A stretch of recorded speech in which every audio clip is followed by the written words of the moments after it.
everybody. My name is Julie Kerr. I am writer and director of the indie nerdy comedy Geek Loves Punk, and I also am creator of the website www.juliekerrstudios.com. So in this video I wanted to talk about, so my most popular YouTube videos, one is about a book review, which is awesome, and I'll link to that. But the second most popular video I ever did was, or I've done, is a video that is a review of Should I Stay or Should I Go by Dr. Ramani Durvasula, PhD. Sorry if I didn't say it right, but Dr. Ramani is super cool. I can honestly say that that book really saved my life. She has another book, Do You Know Who I Am? And I have an autographed book copy of it. Couldn't find it. It's a little late here on a Saturday night. But the reason I want to make this video, I've been gone for a while, is because when I did a review of Should I Stay or Shouldn't Go, Should I Stay or Should I Go, it's basically a book, or Dr. Ramani talks a lot about narcissism, or people with narcissistic disorder, which is, in my opinion, in some ways, a very sophisticated way of being a jerk or being an asshole. So there's tons of videos on narcissism, thank God. And I want to say that the first video I made, where I did a review of Should I Stay or Should I Go, I think I was kind of happy-go-lucky in that video because I actually love doing these videos. They make me so happy. So I'm just happy when I make a YouTube video. The only time you'll see me like super emo is in Instagram lives, because no, not Instagram lives, Instagram stories, because those go away after 24 hours. Anyway, that is to say, my review of this book was very happy-go-lucky, and the reason I'm doing a follow-up video is because people with narcissistic disorder are so sophisticated in some ways. As I was making that video, I was friends with narcissists. I will say that I might curse in this video. I might say curse words in this video. This is not a good video for kids, or if there's kids in the rooms. Okay, because I'm about to curse. But I went on to after making that video, I had narcissists, or I'm not qualified to diagnose anybody, so I'm an indie filmmaker, but so I'm gonna link to all my favorite YouTubers. There's Dr. Carter. There's even a guy who's been diagnosed with narcissistic disorder, and he does great videos. And the reason he does videos is to help people with who have dealt with narcissistic abuse. And he's like, yo, it's real. Like, I've been diagnosed with it, and the whole point of his whole channel is to help people who have dealt with people who have been victims of narcissistic abuse. So that first video where I did a review of this book, I still think this book is great. I'll do a picture of her other book. Great book. I think she's a genius. I really think Dr. Ramani's a genius. Her work has really changed my life. And thank God for these YouTube channels that do dedicate their channels to narcissism, especially considering the like Dr. Ramani has, as you see, a PhD, right? So she's really smart. And but thank God for these narcissism videos, because it's quite sophisticated. So that is to say, after I made that video where I did a review of the book, I went on to deal with people. I'm just going to call them jerks and assholes because I'm not qualified to diagnose anybody. But I went on to really get fucked over by narcissists and assholes, and guess where I met them. You're never gonna guess.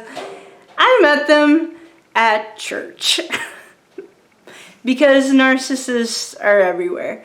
So this video is gonna be maybe sad. I don't know. It is gonna be sad. It is gonna be serious because, you know, I'm actually eating some humble pie. And that's okay. That's okay. But I just thank God for these these channels that are dedicated to narcissistic disorder. And it's qualified people explaining how this disorder works. And it's super sophisticated. When I got fucked over by a narcissist or an asshole or a jerk, I really got fucked over. I spent 2021 basically like processing my father passing away, and the assholes in my life, they amped up their shittiness. And I was like, not even me grieving my father dying could get them to feel empathy. And yeah, so this video is gonna be sad. Okay. So the other thing I'm gonna do is I'm still gonna try to keep this video positive. I am trying to have a career as an indie filmmaker and as a personal development person. Yeah, and so I'll be giving advice as I do this video, and yeah, and I the biggest thing about getting the word out about narcissists is just like, if you're watching this, I don't want you to get fucked over by narcissists. I want you to do good in the world. And I want you to surround yourself with people who are loving and kind and caring, and who are also doing good in the world. Because that's what life's all about, you know. So I hope you can learn from my story and it'll resonate. And you can just save yourself from assholes. Because they're everywhere. Okay. Yeah, and the thing is, right, I met this... You know, I'm not qualified, so I'm gonna call her an asshole or a jerk. I met this jerk at church. Ideally, when you go to church, you should find ethical people, ideally, but you know, not so much. Okay, the other thing is I am gonna title this video, yeah. Okay, this video is about lady narcissists. The reason why I talk about that, okay, so I happen to be pretty much a lesbian for the most part, and 95% a lesbian, that's pretty high. And I've already made a video about figuring out that I was gay, blah, blah, blah. I already made a video about why I like to go to church, blah, blah, blah. There's tons of gay affirming churches everywhere, blah, blah, blah. I've made long videos about that. I don't believe that the Bible condemns homosexuality, blah, blah, blah. I've written about that. I made a long video about that. So I don't interpret the Bible as condemning homosexuality. I don't. If you read the history, like, the Bible never condemned homosexuality in the first place, blah, blah, blah, blah, blah. You can read the history about that, blah, blah, blah, blah, blah. I'm a lesbian who goes to church. It is what it is. And I go to gay affirming churches where they believe it's okay to be gay. To quote Lady Gaga, God made me this way, that kind of thing. Yeah, for sure. All the way. It's all good. Blah, blah, blah. Made all those videos. Okay. So, getting that out of the way, so I was going to a gay affirming church. Okay. The reason why I wanted to, right. So, lady narcissist, right. So, lady narcissist, since I am a lesbian for the most part, I don't have issues setting boundaries with men at all. Because they're men, and I think men are really cool. I think Christopher Reeves was really cool, to name some men who are cool. Luke Skywalker, he's cool. Kevin Smith, he's cool. Will Smith, he seems cool. So just a couple of men I thought I'd mention that, see, I'm a lesbian who can be friends with men. So Yeah, that's a thing. Okay. So I don't have any issues setting boundaries with men. I do have issues setting boundaries with women. I let women treat me like garbage. I ended up going to therapy this year. I'm going to plug my mic in. Okay, I'm back. My mic's plugged in. Okay. So I went to therapy this year. I had to process my dad's death. I had to process my trauma, that kind of thing. And, you know, it's almost cliched. Like, my therapist was really, really, really good. She was so good. And she solved my problems. So, for the most part. So yeah, I have trouble setting boundaries with women. I let them treat me like garbage, blah, blah, blah.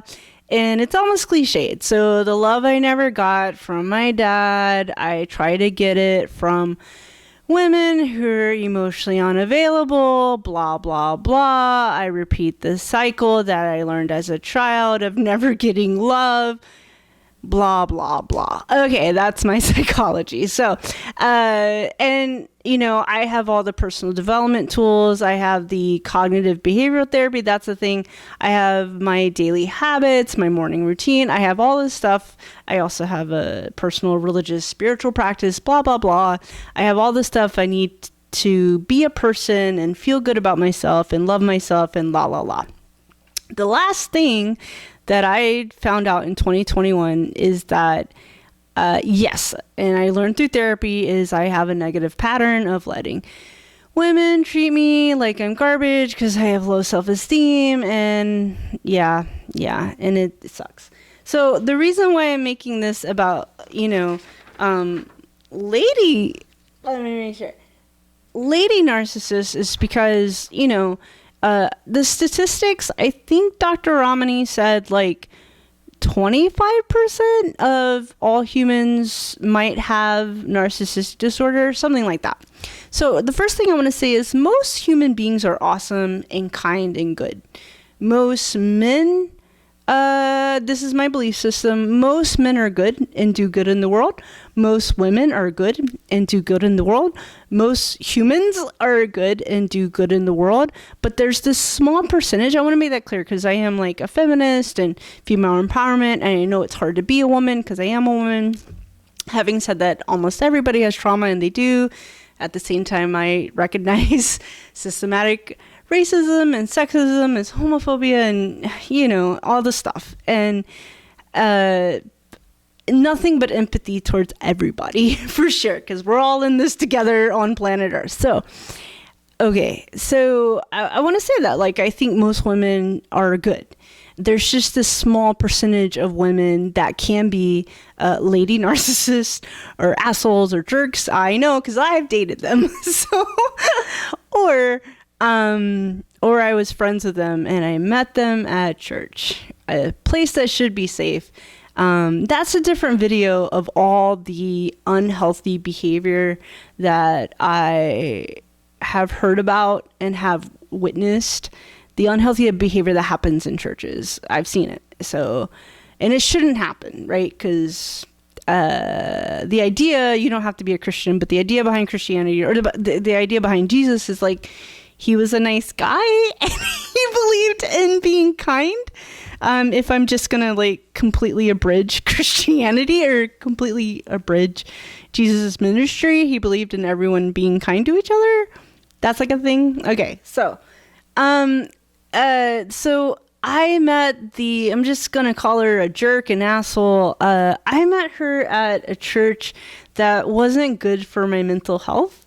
And, it's hard because, it's not a terrible church. It's a good church for a certain kind of person, but it wasn't good for me. And I don't know why I went there for so long. I don't know why I wanted to be accepted. I don't know. This is a church started by heterosexual people, and that's fine. But sometimes religious heterosexual people, they don't quite get it or understand what it's like to be LGBTQ. And that's a thing. So I think when you have straight people and gay people going to church together, I think the people who are more vulnerable it's more the gay people, because a lot of gay people have sob stories. I say that with love. Some gay people have been kicked out of their churches, la la la.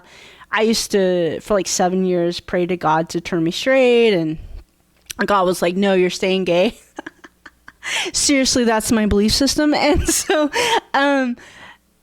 yeah, but that's the thing with this church. Like, I actually was comfortable saying to some of my religious straight friends, like, you have to understand, religious straight people are terrifying the LGBTQ people, because you're kind of on the edge of your seat waiting for them to say something hateful or mean or homophobic. And of course, that's triggering. So I think the grand experiment of gay people and straight people going to church together, I think, I don't know. I'm on the fence. Well, no. Of course, gay people and straight people should be able to go to church together and break bread together and do good in the world together with each other. But I, in my opinion, you're asking a lot of the gay people, because when I went to this church, I just felt like I had to slow down a lot for the straight people. There's times I just felt like a token. Yeah, and it was just kind of painful.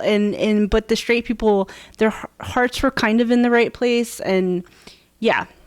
Anyway, so I went to this, I'm going to call it it's a church for sad rich people, and that's okay, because like sad rich people need a place to go to church. I grew up really poor, and I'm middle class, and I've had a lot of jobs in the San Francisco Bay Area where I just unfortunately just had really mean bosses, like just yelling at me on a regular basis, and it just really sucks, because I have concrete proof that I was really good at all my jobs, but for some reason, and I feel like I'm pretty kind, loving, caring person at my jobs, but I keep getting just kind of weird bosses. I respect these bosses. I respect them as people. I just wish their communication methods were different. But here's the deal. So because I have to deal with, like, I've always had tough day jobs living in the Bay Area. They pay, sometimes they paid pretty well, for me. And sometimes they paid a couple of dollars over minimum wage, and that, I think for those reasons it got hard for me to go to the church for sad rich people. And I do want to say, it's okay for rich people to feel sad. I'm not going to gatekeep sadness. Everyone's allowed to feel the emotions that they feel. And what was hard for me is just like, even the ministers, because the one of the ministers, he likes to say how much money he makes, and it's just kind of weird, but he likes to say how much money he makes, and the vibe of it is like, I don't know, the vibe is like he it's just weird. It's like, I'm so noble, I only make, and he'll say how much he makes. To me, he makes a lot of money, and he makes 5 figures, because he keeps saying it. He keeps saying how much he makes. He does it twice, and he'll announce it to everybody, and I think that's fine, but he makes a lot of money. But it's the Bay Area, and everyone compares themselves to Google or Facebook or these billion-dollar companies. But I can say, as a middle-class person who makes less than these ministers, sure, it would be cool to be rich. But also, even as a middle-class person, like, I'm good. I have credit card debt. I have student loans. Those suck, but also, like, I'm good. Like, I have a place to live. I have rent control. Like, you know what I mean? Like, I don't go too crazy with my money. I think everyone deserves a little bit of luxury in their lives, whatever that is for you. It could be a Lamborghini or a Louis Vuitton bag or the fancy cheese when you go to the grocery store. Like, I think everyone should have a little bit of luxury in their lives. I say that as a middle class person, but it was just hard. It was hard for me to go to church with sad rich people, because to me, they had a lot of money. They wouldn't consider themselves rich. They would consider themselves upper middle class. But for me, and they're straight, a lot of them are heterosexual, and that's totally fine. But I'm like a middle class lesbian who grew up really poor, going to church with like rich, sad, straight people, and I didn't fit in, you know, and that's totally fine. And but Jesus was poor, like he wasn't rich, you know what I mean? So it's a religion, I don't know, like, and the Bible says to help the poor, like a lot. I even read a Bible verse in Psalms that says, you don't give out loans with interest. Like it's a sin to provide a loan with interest. And that means that credit card companies and student loan companies, the people running those companies are probably gonna, you know, burn in hell. I'm just joking. I don't know if they're gonna burn in hell. It's none of my business. Like, whatever. I shouldn't say that.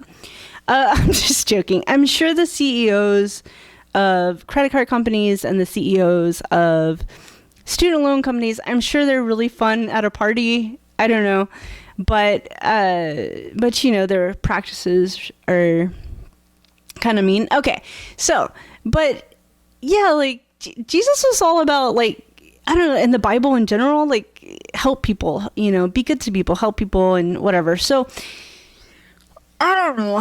So anyway, so the Church for Sad. Oh, right. So the other thing is it just seemed like a lot of the people in the church are dealing with sadness, and that's okay. There's a book in the Bible called Lamentations. It's all about lamenting. It's about being sad, and that's okay. I've dealt with depression my whole life. My dad was pretty much Voldemort or Darth Vader, not a good guy, textbook abusive guy. And that messes with your nervous system. If you're a child of abuse, that messes with your brain, how it functions. So you spend the rest of your adult life, including now, healing all that stuff. And that's what I'm doing. And yeah. Okay. So I guess the problem is like, man, here's my issue. If I made as much money as these ministers, if I made it, you know, there's one guy at the Sad Rich Church, you know, he's 24 years old. He's a sweet little kid, you know, but he's like, woe is me, woe is me. Because people keep saying how much they make. He's like, I only make $75,000 a year. And he's 24 years old. That is so much money. It's so much money. Like, that is so much money for a 24-year-old. He doesn't have no kids. He ain't got no wife because he's gay. And it's so much money. And I say, as a middle-class person who makes a lot less than that, like, how is that not enough money for one little 24-year-old kid? And again, like, everyone compares themselves to Google or Facebook or, you know, these billion-dollar companies. And I'm like, okay, like, I mean, I like Facebook, I like Google, I Google all the time. I Googled today, you know. So I'm not mad at these tech companies necessarily, like, I don't know, like, whatevs. But, like, I don't get it, because if I made $75,000 a year, that would completely change my life. Like, it would just, I would have no problems. And I know I'm oversimplifying, but, like, I don't know, because I've done all the personal development stuff, so I know how to be happy right now. I know how to be happy today as a middle class person. So if I was making $75,000 a year, like, I'd be ecstatic. You know what I mean? It blows my mind. Okay, but again, rich people are allowed to feel sad. I'm not gonna gatekeep sadness. So the thing about the Church for Sad Rich People is that, and there are a lot of nice people at this church. I want to say that for the record, for sure. And I just don't fit in there. So, and I'll make a list of my favorite churches in the Bay Area if you're LGBTQ. And to me, they're just a little more down to earth, and that's more my cup of tea. So the last thing I want to say about the Church for Sad, you know, sad rich people is just like, a a lot of these people had started off going to kind of like either wealthy churches. Some churches have a crap load of money. It's bananas how much money they have. So some churches have so much money. Okay. So a lot of the people at the Church for Sad Rich People, they come from churches that have a lot of money, but that have toxic behavior. And that sucks. So they, like, some of the people at the Church for Sad Rich People, they'd been kicked out for having, like, premarital sex. And I'm just like, yo, like, that's very out of touch. It's very out of touch for a church and whatever. Like, come on, like, we're adults. Like, adults have been having sex for thousands of years. That's how humans exist. I don't know. Okay, whatever. So, it's just so out of touch. But, you know, whatever. So what I would say is the Church for Sad Rich People, it's a church for people who are recovering from being at these rich, toxic churches, and now they go to the Church for Sad Rich People. It is gay affirming, which is great. So rich LGBTQ people go there, which is great. And they're all kind of processing their sadness, and that's legit. That is legit. You know what I mean? And I honestly wish them all the happiness and joy in the world. I'll still totally be friends with all of them. I'm going to move on from that church, though. That church wasn't good for my mental health because it was hard for me. And then for me personally, though, I went to a teeny tiny Baptist church. We were all kind of sort of poor or middle class or just regular people. And it was a church with hymnals, and it had like a cross on top of it. It was just like a regular country church, Baptist church. And to sum it up, we would just go to church. We would, listen to a Bible story, sing gospel songs, and then we would be like, okay, now let's go make the world a better place. And that's it. And then once I went to college, I started going to, it's called MCC, Metropolitan Community Church, but that church was started in the 70s, and it was started by gay people for gay people. So, yeah, and even the church I grew up in, they didn't talk about sexuality one way or the other, so I didn't hear anything negative about gay people. I didn't. And then my Sunday school teacher, this is a small town, Virginia. My Sunday school teacher, her sister was a lesbian who sang really good gospel music. So her sister she would sing gospel music in church to us on a regular basis. And everyone knew she was gay, and everyone was cool with it. They just wanted to hear some really good gospel music. So I got lucky in a lot of ways as far as the church I went to. I got a pretty positive depiction of church. It wasn't perfect. Nothing's perfect. Whenever you put people together, there's going to be like drama, blah, blah, blah. Not, little dramas. But yeah, I had a positive depiction of Christianity. And then, like I said, I went to college, went to a church started by gay people, for gay people, MCC. And then, it was a great church. And then I came to San Francisco. I went to an MCC church, blah, blah, blah. Somehow I ended up at the Church for Sad Rich People, and it was gay affirming. The reason I went there is because it was like people, I guess, my age. It was close. I could walk there, and it was LGBTQ affirming. So, and at the time, there's things that Christianity does that I think is not good. I'm cool with Jesus, but I do have some issues with some of the things that the institution of Christianity does. So, anyway, so one thing that the institution of Christianity tends to encourage, it can encourage that you don't date outside of your religion. And I'm like, but if you're gay, like I am, you're really limiting your dating options, because they call it secular dating. Whatever. But you're limiting your dating options because like LGBTQ people were already like 10% of the population. So if you're already gay and you only date Christians, you're just like limiting your dating pool even more. So I would have to say, I would just have to date someone who's okay with the fact that like I go to church. That's all.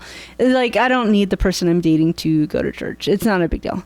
And honestly, I would say be careful with the church you pick, because a lot of assholes go to church. So I don't know if I can even recommend going to church, because actually, yes, you'll see down below, I'll pick my 3 favorite churches in the San Francisco Bay Area that I feel are safe for LGBTQ people and for humans in general.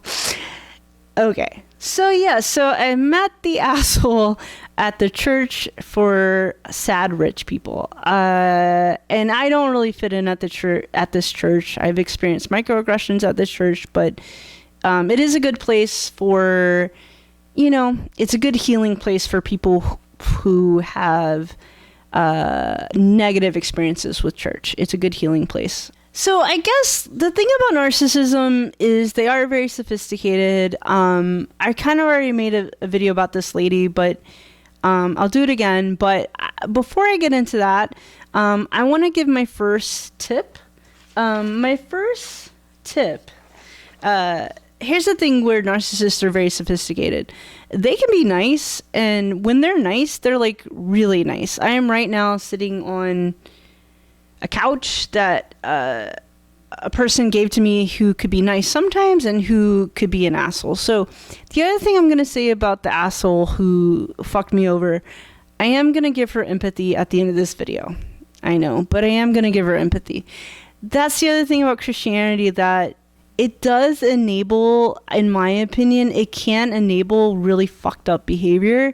And I actually think it's more in line with Jesus you need to call people out on their shit. Like, when someone does someone fucked up, it's important to say, hey, you did something fucked up. I think that's really important. I don't like the enabling, the Bible does say to forgive, and by all means forgive, but you can forgive somebody and never talk to them ever again. Or you can forgive somebody on a spiritual level, and I forgive this asshole, but I totally forgive her, but what she did is fucked up, like very fucked up. But I met her at the weird church for sad rich people, so, I met her at a weird place or whatever. So, okay. So, yeah, like, the thing about people with narcissistic disorder, they can be nice, and when they're nice, they're, like, really nice. Like, they'll throw, they'll take you on trips, or they're just, or they can love bomb. That's a really good point. That's a really good phrase. Like, just, they lay it on really thick, like really thick. And so it's tough because they can be nice sometimes. But then when they're mean, they're mean. And so, or controlling, they can be very controlling. This woman, this asshole, she was very controlling. She wanted to change like everything about me. It was weird. It was really weird. And she was straight. I don't know. Okay, so, but I want to start with step 1, because people with narcissistic disorder and blah, blah, blah can be very sophisticated. What I want to say is, this is my rule. This is my rule now that I'm 39 years old. And that my dad passed away. And after my dad passed away, I was like, no more assholes. No more lady assholes. That's a weird phrase. But no more jerks. No more jerks. I can't do it anymore. I really can't do it anymore. Life's too short. Here's my rule. Step 1. This is my opinion. And this might be controversial, but I think if you're watching this, I think you should only hang out with people, if I may, who are kind 95% of the time. So you can only hang out with people who are kind 95% of the time. So that 5% is, we all get grumpy. We all get angry. None of us are perfect. But the thing about narcissists, they're only nice like 25% of the time. And maybe during that 25%, they're buying you expensive stuff, or they're hooking you up with cool stuff. But in my experience, people with narcissistic disorder, they're only nice about 25% of the time. And so even if they're super nice, if they're like nice times infinity, but it's only about 25% of the time. The rest of the 75%, they're criticizing you, or they're yelling at you, or blah, blah, blah, blah, blah.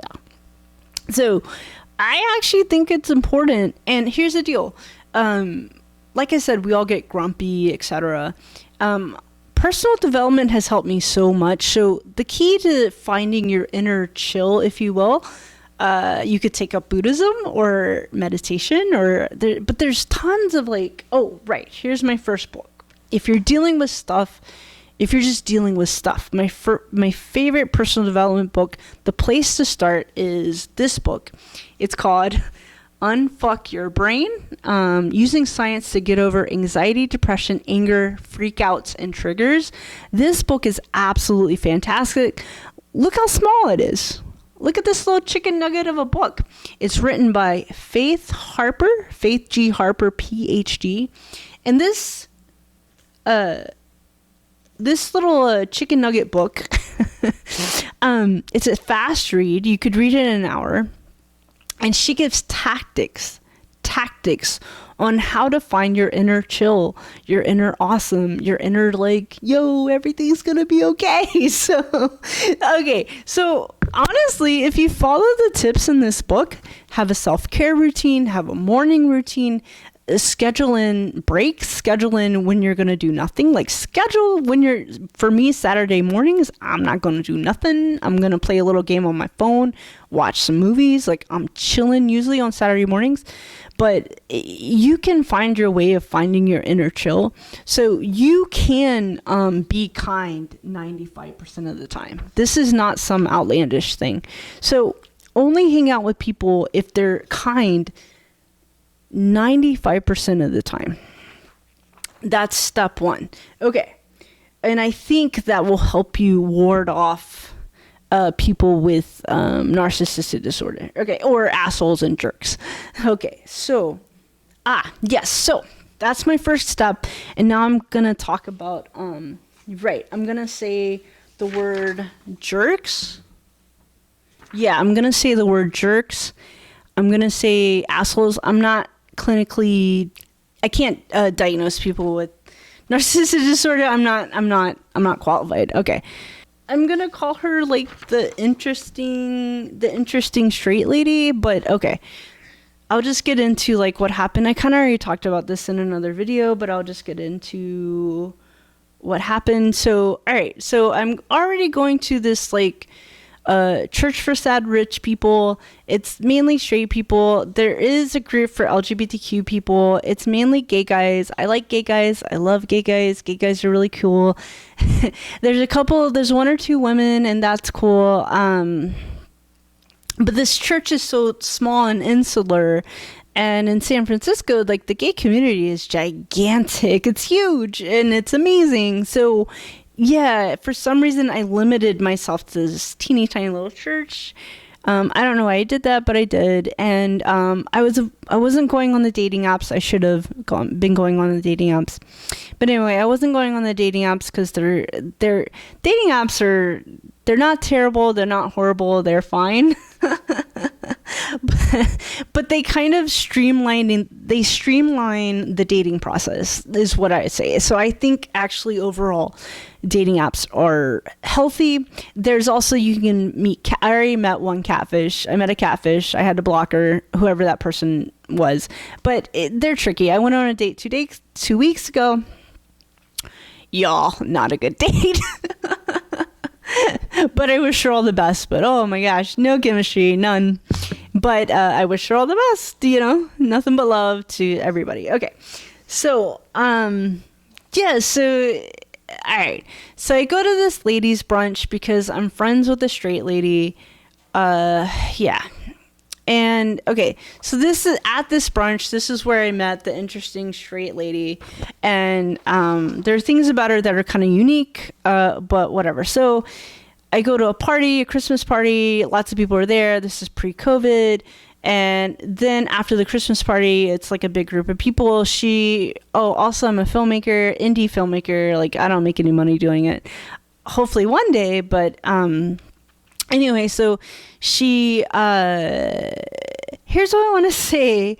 She really pursues a friendship with me. She's Facebook messaging me and texting and blah, blah, blah, and calling me, and, and it's fine. I was hesitant to be friends with a straight girl because, maybe I'm an asshole, but to me, it's kind of like, I didn't see the point. I don't really want to sorry, straight ladies.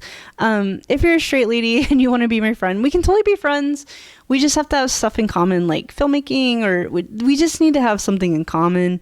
I didn't necessarily think it was a good idea for me to be friends with like a random straight lady, but whatever. So yeah, so like weird straight lady, she pursued the friendship with me.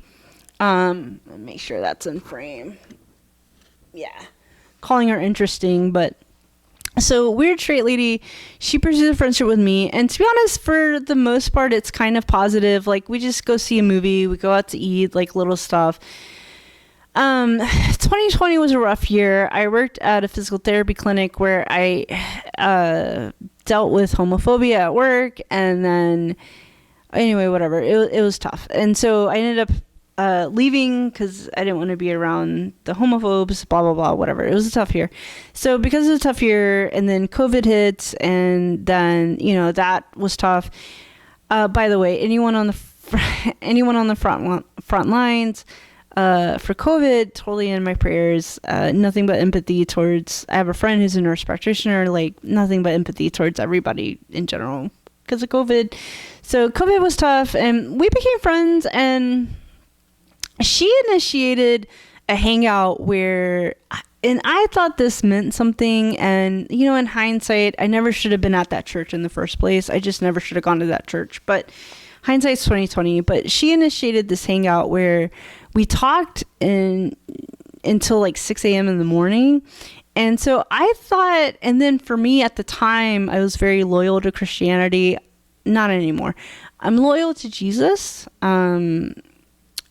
The deity, the deity that I believe in. Not trying to convert you if you're watching this, but I'm loyal to Jesus, but I can't be loyal to Christianity anymore because Christianity hates gay people, and I'm gay, so I can't be loyal to a religion that hates me, even though Jesus loves me, but Christianity hates me, so because I'm gay.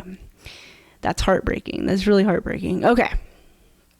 So I meet this lady, the weird straight lady. Right, we're friends and blah, blah, blah. Right. So there's one night, that's right, we talk until like 6 a.m. in the morning. Like, we're hanging out and end up talking until 6 a.m. in the morning.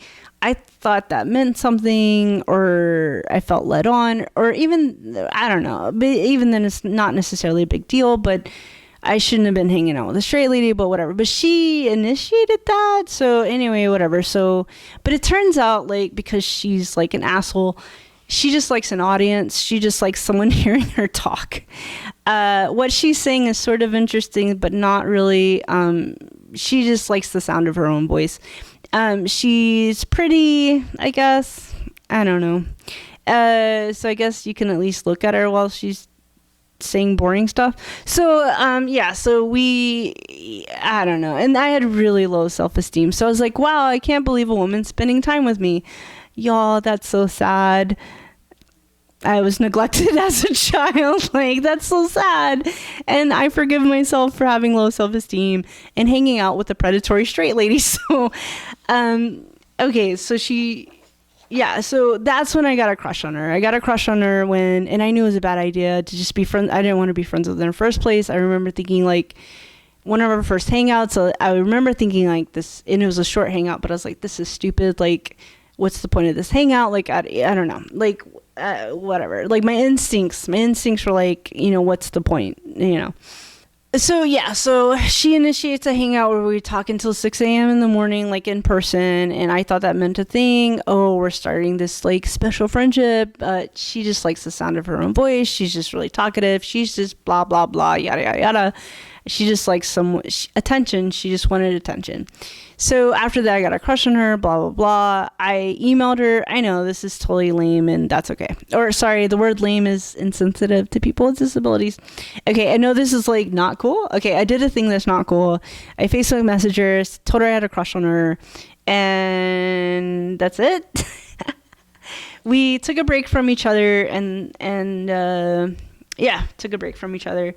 Then I ended up working at a chiropractic clinic. I was a receptionist, and I had to deal with a chiropractor who was a man who was creepy and weird, sort of sexual harassment, but really just a really weird dude, and I had to be around a weird guy. I made a complaint, and these two women ended up, who were in the clinic, a lady chiropractor, a lady acupuncturist.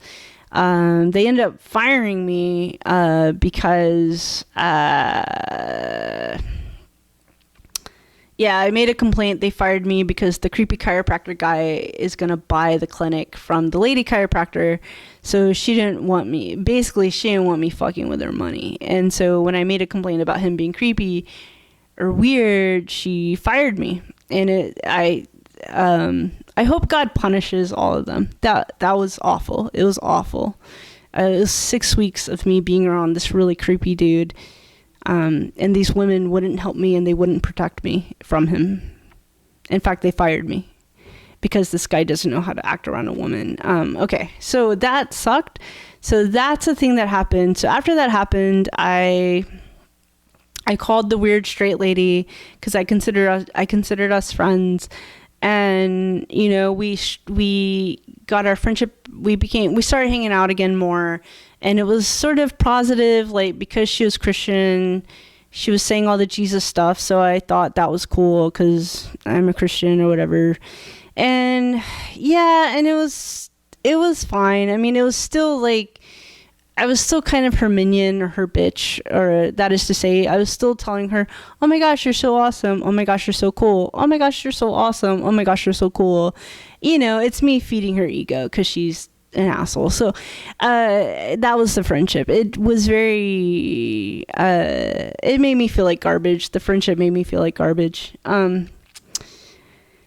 Why? I want to rewind to 2020 and 2021 and just give myself a hug, but I'm gonna go like this on my heart. Yeah, I deserve so much better, and if you're watching this, you deserve so much better. We all just deserve, like, good people, good sexy people to spend time with, not weird straight girls, okay, that we meet in church. Yeah, they're supposed to be acting like Jesus. They're supposed to be kind. But that's the thing about narcissistic disorder or someone who's an asshole. Like, you need science, and religion should be best friends. Because if someone's brain functions a certain kind of way, like if they have narcissistic disorder, or if they're an asshole, like their brain functions a certain kind of way. And I believe in miracles, you know, but it's important to know what critical thinking is. It's important to know what science is before you step into a church, because then you'll have the tools to equip you, to help you know which people at the church are assholes and which people at the church are not assholes. Because in my opinion, a lot of assholes go to church. I don't know why they don't go. I don't know why assholes go to church. They're missing the point, but that's okay. Okay.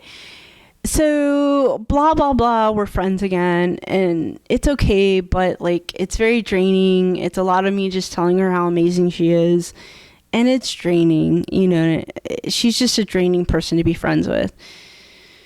Okay, so here's the thing she did that wasn't cool. So that's like a year of friendship, and then I come to find out that two of my friends at the church for sad rich people, I considered them friends, but it was two straight people, and anyway, whatever. So let's go to the weird straight lady. So here's what happened. So it's December 2020.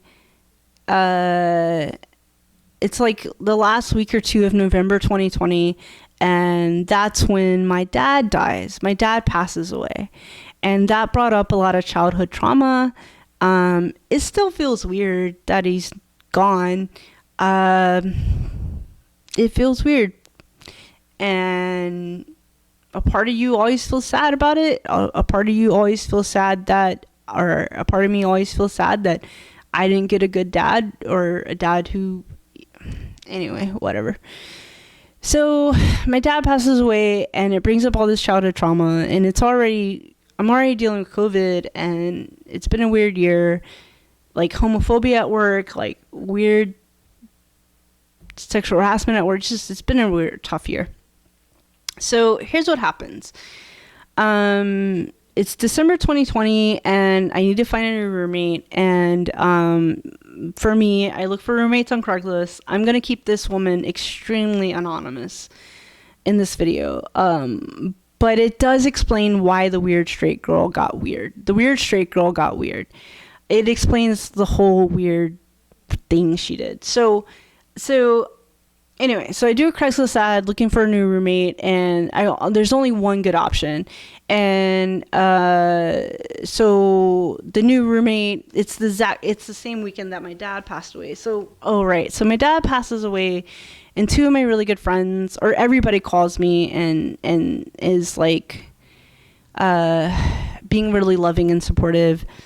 And then the weird straight girl, we're friends at this point, so she calls me, and she's like, oh, you shouldn't be alone, let's hang out. And we do like this slumber party. It's like me and a mutual friend, and because we're in each other's pods or whatever, social pods. But again, because she's kind of an asshole, like, this is the weekend my dad died, she talks about herself the whole time. She talks about her dating life. I mean, my dad just died, and I gotta, excuse my language, I gotta listen to this bitch talk about her fucking dating life. I mean, because she's self-centered. So, I don't know, whatever. But at this time, I had low self-esteem. It's like, wow, she's spending time with me. I can't believe a woman's spending time with me. And that's so sad. It's so sad. And I want to give myself a hug from a year or two ago. Anyway, but it kind of also speaks to how like lonely and isolated I felt at the church for sad rich people, because I'm overall a happy-go-lucky middle-class person. And I'm gay, so it's like sad rich straight people. It's okay, but I just don't fit in at this church. So anyway, also I'm an optimist, and I believe in hope, and yeah, so I don't really fit in at this church. So anyway, so right, my dad dies, and so we have like whatever slumber party, and she's yapping about herself, her dating life, yap. And then she tells me, like, we have a mutual friend who's a straight guy. She told this straight guy that I had a crush on her, and basically I want to make this clear. She's trying to make the straight guy jealous. That's what she's doing. Yeah, I want to make this clear because I don't like this lady. I don't like this lady. Okay, so, all right, so here's what happens. So here's the thing. Here's the nail in the coffin for the church that I was going to. Here's the nail in the coffin for this weird straight lady. So, and nail in the coffin towards the institution of Christianity. Not Jesus. I love Jesus. And you'll see down below 3 really great churches I totally recommend. But yeah, okay. Because really great churches down below in the link I'll link to that are great churches to go to if you're LGBTQ or a human being who believes in kindness. Okay, so right, so December 2020, I get a new roommate, and I'm looking, and like I said, I'm going to keep her extremely anonymous, but so the week of my dad died, I had to meet my new potential roommate, so the weird straight girl, we did the slumber party where she's talking about herself the whole time. I'm like, oh, okay, well, I gotta go meet the new roommate.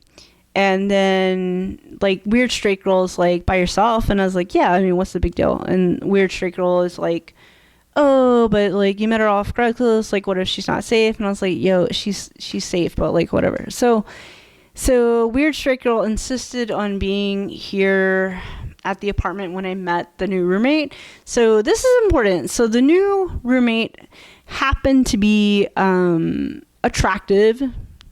Not a big deal. Lots of attractive women in the world. The new roommate happened to be somewhere on the spectrum. For brevity, I'll just say she was bisexual, but she dated men, she dated women. Not a big deal. I was just looking for a roommate. But she happened to be an attractive bisexual woman. Not a big deal. I was just looking for a roommate. And when my dad passed away, I felt completely numb inside. And my therapist told me also, like, when something traumatic happens, your brain goes into shock. So I was in shock. And I was with this weird straight lady who's an asshole. Okay. So I remember the day I first met the hot bisexual roommate. I opened the door and I just remember thinking for a split second, like, wow, she's really pretty. And then I was like, whatevs, because I felt numb inside from my dad dying. So, but what I would say is that me and the hot bisexual roommate were, we really clicked at first. We really clicked. Like, I was showing her the apartment and we were just like laughing about silly stuff. I don't know. It's like, this is the room and this is the bathroom. And I don't know. It was silly, but we were laughing and clicking really well. And it was very innocent, very innocent. It was very innocent. It wasn't sexual or romantic. It was just very innocent. But the weird straight girl, that bitch didn't like it. She didn't like that, you know, me and this hot bisexual woman were clicking as humans. So, and laughing. And then I showed the hot bisexual roommate. I also went and showed her the garage. And I don't know. I wasn't even saying anything that interesting, but I was like, this is the garage. And we were just clicking and laughing like, oh, so this is the garage. It's where cars go. I don't know. And we were laughing, but that's where my hot bisexual roommate, like she eventually was trying to warn me about the weird straight girl. Like, this chick is weird. Like, what the fuck is with this chick? Like, okay. Anyway. So I show her, yeah. So whatever. So, so I'm showing her the garage, and even when we were in the garage, the weird straight lady calls me and it's like, well, we gotta go, and la la la. So even that was like, the hot bisexual roommate, she was like, yeah, that was weird, because it just came across like possessive, like, oh, me and the hot roommate, bisexual roommate, we were like alone too long in the garage. It was so fucking weird that the weird straight girl didn't like it, and she's straight, so, and we're just friends, so all of a sudden she's acting weird and jealous, and it's really fucking weird. So it's why gay people and straight people, sure, they can go to church together, but it's just, I don't know, like, I don't know. But so right, so anyway, me and the hot bisexual roommate, we were clicking on a very innocent level. Like, we could have been like Chandler and Joey on Friends, or Rachel and Monica on Friends. We could have done really well as roommates. But as soon as the hot bisexual roommate moved in, like literally as soon as she moved in, I went to hang out with the weird straight lady. I still thought she was a nice person. She wasn't. She was never a nice person. But I still thought she was a nice person. I remember I was hanging out with the weird straight lady, and she was like, and I told her, I was like, oh, like, you know, the hot bisexual roommate, she moved in already, la la la, and, you know, whatever. I didn't even notice that the hot bisexual roommate was hot. I don't know. I was so numb inside from my dad dying, and so I was just, I don't know. I didn't even notice she was hot, but the weird straight girl noticed she was hot sooner than I did or whatever. So I was like, yeah, hot bisexual roommate, sure, I moved in. And weird straight girl is like, sure, I moved in. And I was like, yeah. So here's what happened. And this is like a week after my dad died. I want to make this clear. all of a sudden, the weird straight girl, as soon as the hot bisexual roommate moves in, and it's very innocent, the chemistry I had with the hot roommate was so innocent. We were clicking on such an innocent level. Like, we were just laughing about the kitchen. I don't know. It was silly stuff. I was showing her the apartment, and we were just laughing and having fun, and it was so innocent. But then, so the weird straight girl, I was like, yeah, like the hot bisexual roommate, she moved in a little early, and the weird straight girl made a face, and she was like, so all of a sudden, the weird straight girl, she needed a reason in her weird little fucking head. She needed a reason to be in this apartment. And this is where it's toxic femininity. Like, my new roommate, I have a new roommate, who moved in this past summer. My new roommate is bisexual. She's really sweet. She grew up going to church. Me and her are just friends. We're just looking for roommates. And I'm kind of a tomboy. I'm more butch, if you will. But she's the one who coined the phrase toxic femininity. She's like, Julie, be careful with toxic femininity. I was like, what's that? I've heard of toxic masculinity, and I think there can be positive masculinity, like Superman or Black Panther, or, you know what I mean? Like, I think masculinity is awesome. Like, so there's toxic masculinity, there's positive masculinity, and there's positive femininity, like Wonder Woman and the actress Taraji P. Henson. She's so sexy. Positive femininity. Okay. But then can be toxic femininity, and the weird straight girl, toxic femininity, like with women who are toxic, they're not going to throw stuff around. They're not going to punch people or that kind of thing. They're going to present themselves as very feminine, but they do stuff that's weird and fucked up. So, okay, and it's hard to spot it because they present themselves as nice and they talk like this, but really they're shitty people. So all of a sudden, hot bisexual roommate moves in, and weird straight girl needs a reason to be in this apartment in her weird little fucking head, because, like, in my opinion, it's so weird, because it's like, even the hot roommate said the same thing, because I'm keeping her anonymous, but she's like, Julie, this is so fucking weird. But anyway, she needed a reason to be in her weird little head. She needed a reason to be at this apartment to make sure, like, nothing, like, happened between me and the hot roommate. I guess. I don't know. But all of a sudden, she comes up. She told me a couple times, hey, I should be your tidy consultant. Sorry, Marie Kondo. Marie Kondo seems like a very nice lady.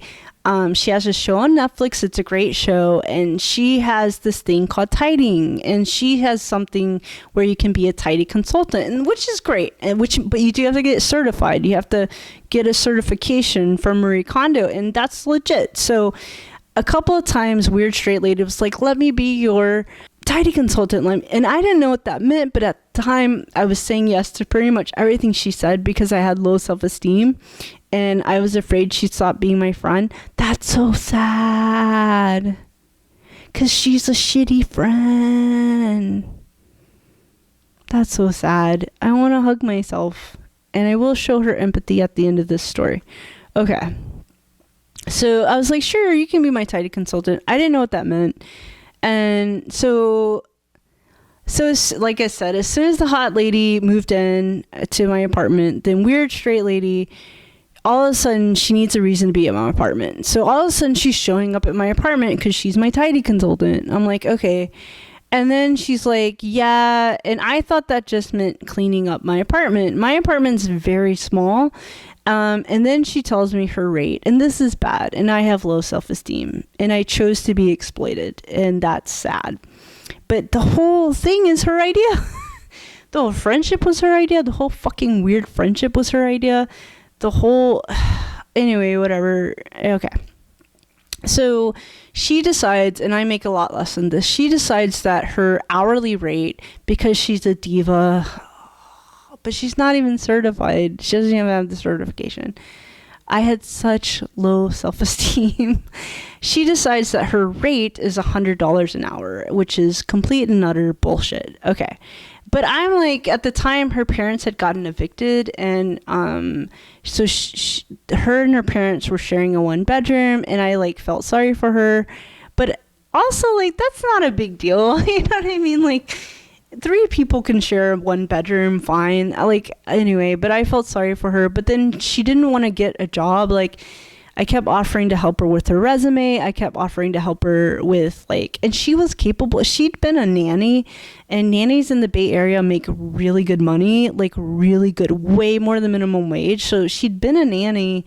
And even my hot roommate was like, hey, there's this nanny gig that she knew of, because but anyway, but like, I want to keep the hot roommate extremely anonymous. But anyway, but the only reason I bring up the hot roommate is that's what triggered, and it's not the hot roommate's fault, but that's what triggered this weird straight lady being weird. Okay. And her wanting to be at my apartment all the time. So, so she decides her rate is $100 an hour. And at the time I was like, well, she kind of needs money. I was like, hey, like, I'd offered to let her borrow like $100 or $200, not too much, because I'm middle class I mean, I do pretty okay, but still, I'm not 5 figures a year on the higher end. I'm 5 figures a year on the, but technically I'm middle class. I checked. I'm single. I have no kids, and based on what I make, I'm middle class. But I make a lot less than $100 an hour. I got to tell you that, a lot less. But she decides her rate is $100 an hour. But I thought that meant, because I didn't know what tidy consultant meant. So this apartment's small. It would only take like at the most like 1 or 2 hours to like clean up the apartment. Like it doesn't take long. So I thought I was helping out a friend, like, okay, like this will at the most cost like $200. And I was like, I guess she doesn't want to take a handout, because like I had just offered like, hey, if you need like $100 or $200, just a little bit, like you know, and her parents had sort of been evicted. I was like, and her parents were really cool. I was like, hey, like, you know, it's not a big deal. And she would always turn me down. And I was like, oh, okay. So maybe she just doesn't want to hand out. So I was like, okay, she wants to like earn the money. So I thought it was going to be this $100 or $200 thing. But as it turns out, like, tidy consultants is this really drawn out process, a really, really drawn out process. And it's kind of cool. I think Marie Kondo is good. But the way the weird straight girl was doing it, it's kind of bullshit. It's kind of snake oil. Or if you're like a billionaire or a millionaire, or you make 6 figures a year, and for fun you'd want to hire a tidy consultant, I think that's fine. I think it's like a fun thing to do. But I think, you know, it's not cleaning. Like, cleaning is someone cleaning your house, and which I think is fine. Like, house cleaners in the Bay Area, San Francisco, they make a lot of money, and the house cleaners I know drive really nice cars, and house cleaners make good money in the Bay Area. Like, they make really good money. At least in my experience, the ones I know make really good money. So, and it's like, if you have that skill set, like, you know, but anyway, so, but with the weird straight lady, yeah, it turns out there was this long drawn out process. And I know I was so sad. I was so lonely when my dad died. And like, I had such low self-esteem. And to be honest with you, I felt lonely and isolated at this weird church for sad rich people. I shouldn't have been going to that church. And, you know, so I was just, here's where it's sad. I was just so happy she was spending any kind of time with me, and that's so sad. But also, like, I was trying to be like a squeaky clean, good Christian person who also is a lesbian, and so I don't know. Like, I don't know. I guess I was trying to follow the rules of Christianity, but by hanging out with another Christian. But like, this woman's also an asshole, and anyway, whatever. So the rules of Christianity don't always fit, you know what I mean? Jesus is cool. I love Jesus, but the institution of Christianity is weird, can get weird sometimes. So yeah, it's this long drawn out process. So she, we end up talking about it, and she wants $2,100 for tidy consultants. And here's what I did, and this is sad. Oh, right. So she's coming over like the week the hot roommate moved in. She's coming over like every day for a couple of hours. She's doing this before we had a contract. Thank God we didn't have a contract. She's doing this before. She doesn't know what an invoice is. Like, it's a fancy way of asking for money, like whatever.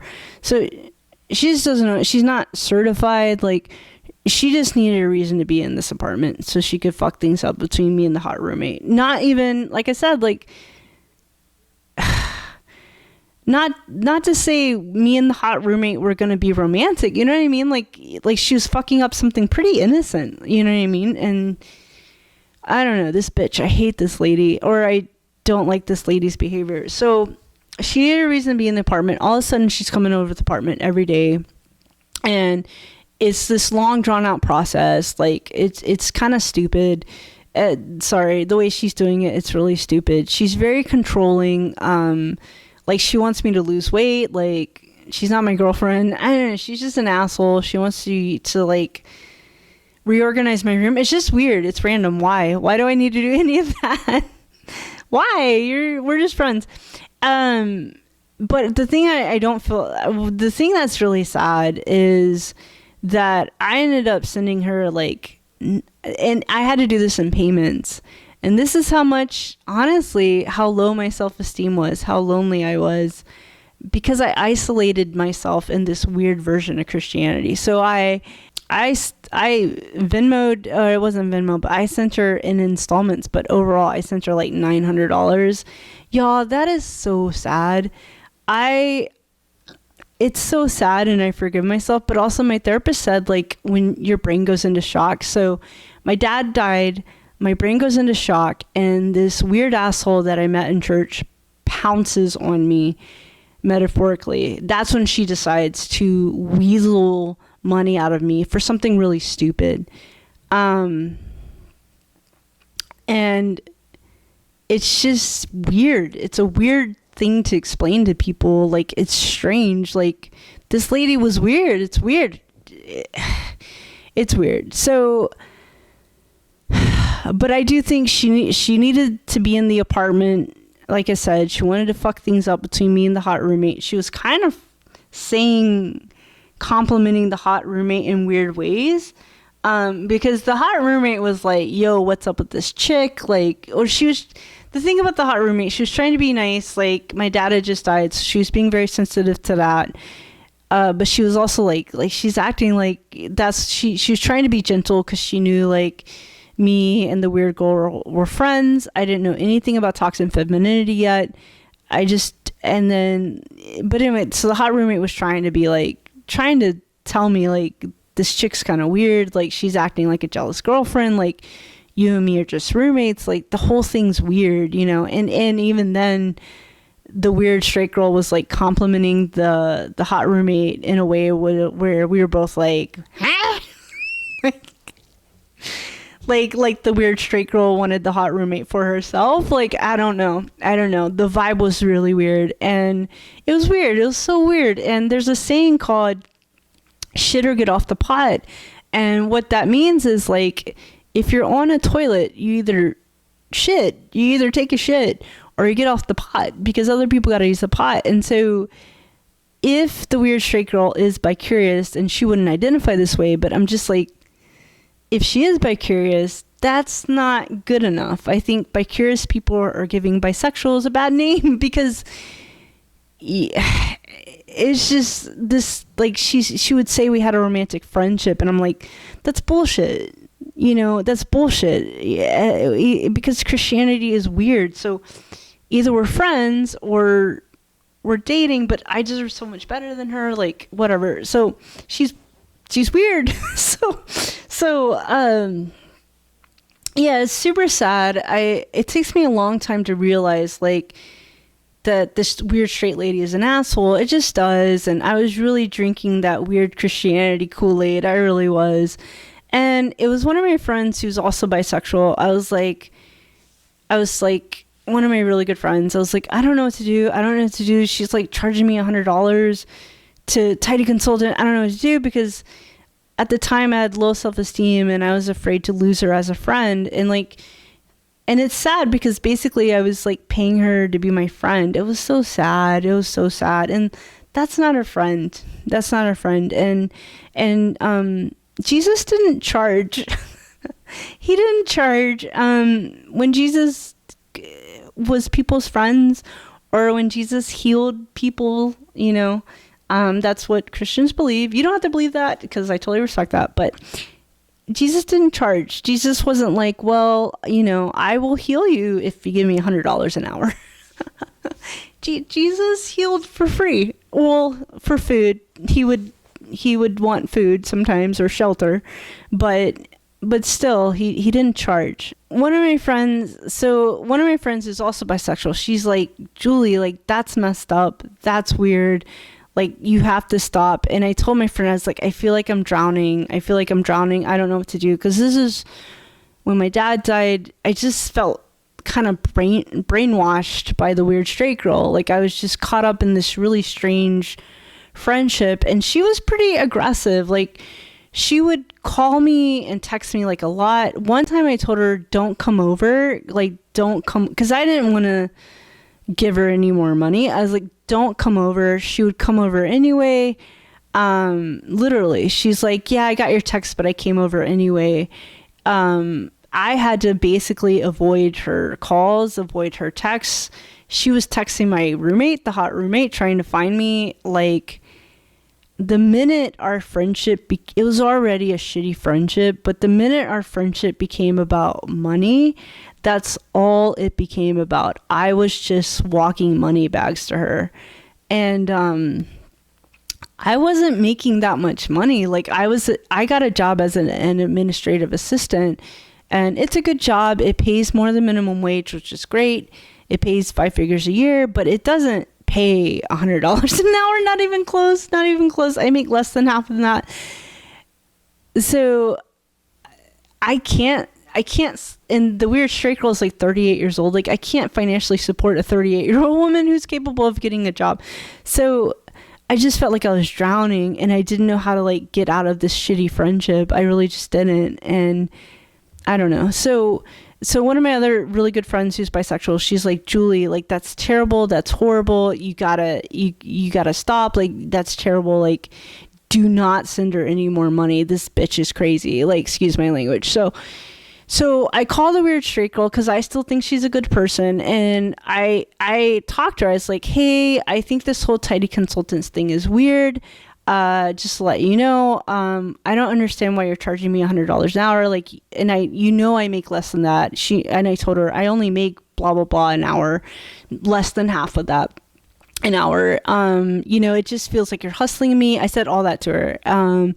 And we were on video chat. I just think this thing is weird. And then at the time I still consider her a friend. So I was like, are you okay? Like, do you need money? Like, can I just help you with your resume? Can I just get you, like, help you get a job? Like, because she did have this diva vibe. It's like she could be a diva. And so she makes like a really sad face. And I was like, and then she says, and this is what I realized how fucked up she is. She says, no, Julie, okay, if the friendship's over, like, okay, but keep me as a tidy consultant, because it's really important to me that you can clean. And I was like, so what she means by that, and at the time I didn't know this, but what she meant by that is she wanted more money. But the thing is, I still don't understand, because she wasn't very COVID safe at all. So she wasn't scared of COVID. I was like, why can't she just get a job? I didn't understand. Like, I had a job. I've had really hard jobs that pay okay, where bosses yell at me on a regular basis. So I got to do it. I don't understand why she couldn't just get a job. Like, I don't get that. She didn't want to get a job, because even her parents would be like, please get a job. Please get a job. Her parents would beg her to get a job. Okay. And she didn't want to get one. So whatever. So I'm like, are you okay? Do you need money? That kind of thing. And she has a look of like, sadness on her face, and she looks like disappointed. And I thought naively that after that, and I was like, so that was the conversation. That's what I said to her. And she was like, oh, I gotta go, you know, and because apparently she was at a friend's house eating dinner, whatever. And she calls me back later and she says, you know, I just feel like she's such an asshole. So she goes, you know, I just feel like what you're saying didn't make any sense and la la la la. So whatever. So I'm gonna share empathy like at the end of this video, but whatever. So I just didn't talk to her. I avoided her, you know, but I thought she understood. I naively thought she understood why it was weird. Like the whole thing was weird. And, yeah, so I just don't take her phone calls. I don't take her texts. So for about a month, and I just kind of avoid the situation. Because I'm still in shock. I'm in shock that my dad died. And now I'm in shock that a week after my dad died, my friend who I met at church tried to hustle like $2,100 out of me when I'm not rich. Like, I don't have that, you know? So, it was just so fucking weird, but I met her at a fucking weird church for straight people. It was whatever. So I avoid her for about a month. You know, she calls, she texts, and la la la.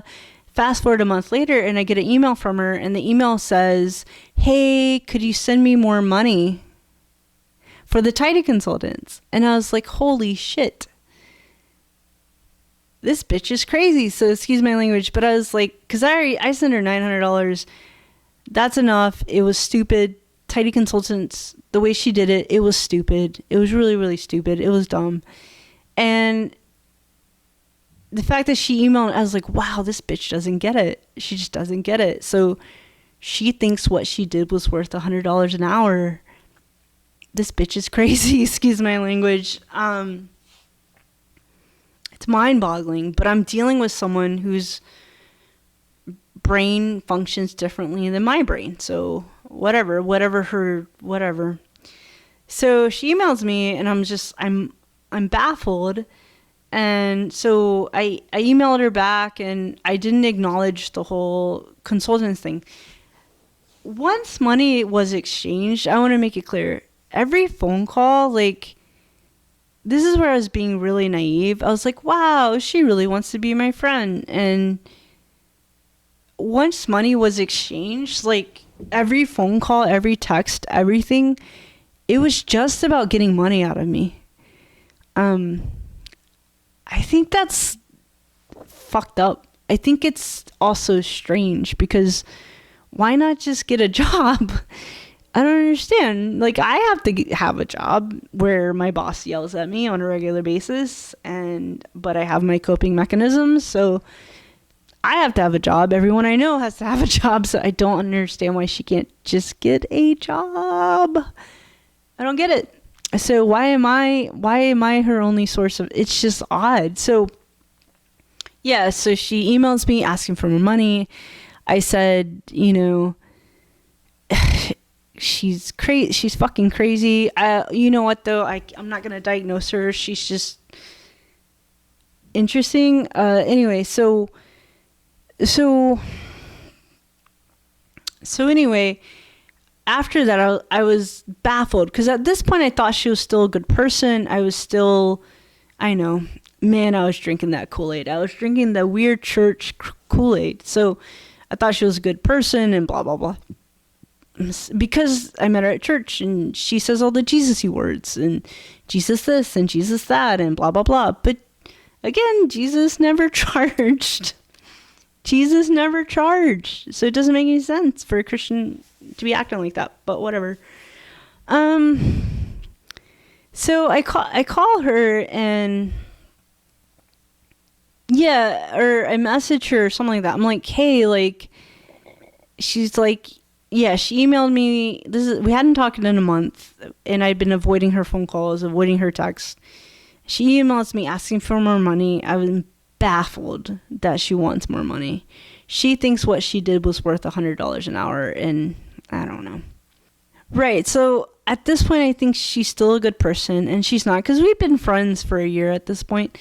And I'm like, hey, let's talk on the phone, because basically I'm ending the friendship. Like, I want the friendship over. Like, this is stupid. This is horrible. And but with a phone call, I'm like, let me give her a chance to, which is, I'm being very naive, because I met her at church, I'm thinking she's a good person or whatever. But I'm like, let's talk on the phone, and I want to end the friendship, and I actually want to end the friendship over the phone. Like, I want to be fair to her, because she thinks she's a nice person. So I talked to her on the phone. Oh, right. I talked to her on the phone briefly. I'm like, hey, like, can we talk? And she's like, oh, actually, I'm having dinner and la, la, la. I'm like, okay, cool. She's like, I can talk tomorrow. I was like, okay, cool. And, and then she's flaky. So the next day it doesn't happen. The phone call doesn't happen. Fine. So I Facebook messaged her, and I said, listen, I don't want us to be friends anymore. This is because of the tidy consultants thing.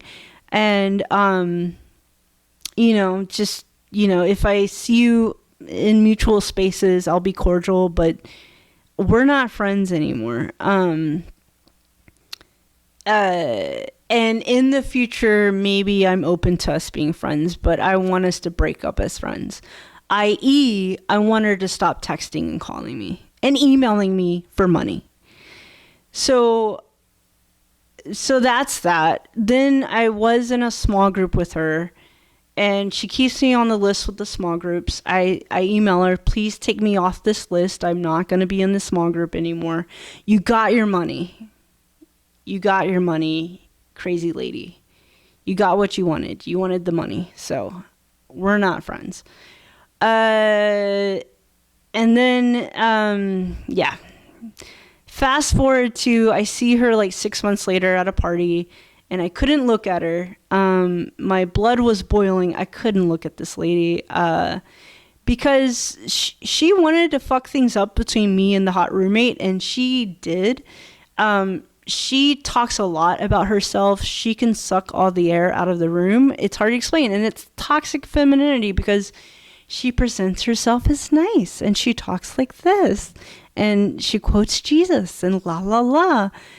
But really what was happening was, when she was here, she was metaphorically pissing all over the apartment, staking her claim on me as her bitch, her minion, staking her claim on.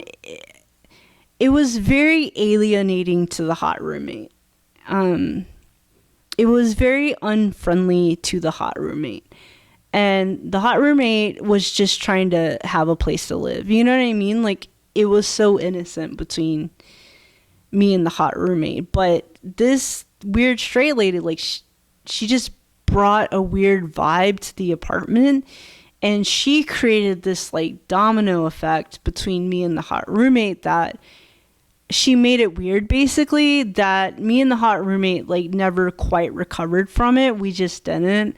And the hot roommate moved out in June, or July, but, like, I mean, so with the weird straight lady, I was still feeling the repercussions of her behavior, like, up until July 2021, because, like, she was so unkind, to the hot roommate, and the hot roommate was just looking for a place to live. So it was awful. It was awful. And when I saw the weird straight lady at a party in June 2021, I couldn't look at her, because, like, my blood was boiling, like, metaphorically speaking. Like, I didn't look at her. I'm like, I'm done with you. I know you're weird, and I know you wanted to cosplay as Marie Kondo. You wanted to feel like you're this fancy consultant lady who's worth $100, but I've been to the marketing conferences. You can be a consultant. Anyone can be a consultant, actually, if you just look it up, and anyone can be. But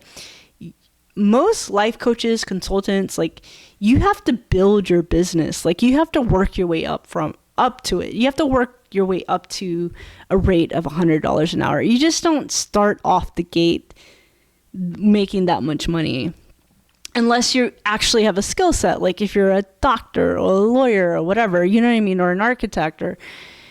But a consultant, it's kind of ambiguous. Like, anyway, so it's just, you know, she wanted to pretend like she was Marie Kondo in a way that was weird. It was so strange. Anyway, so when I saw her, and I feel empathy for her. She grew up very poor. I grew up very poor.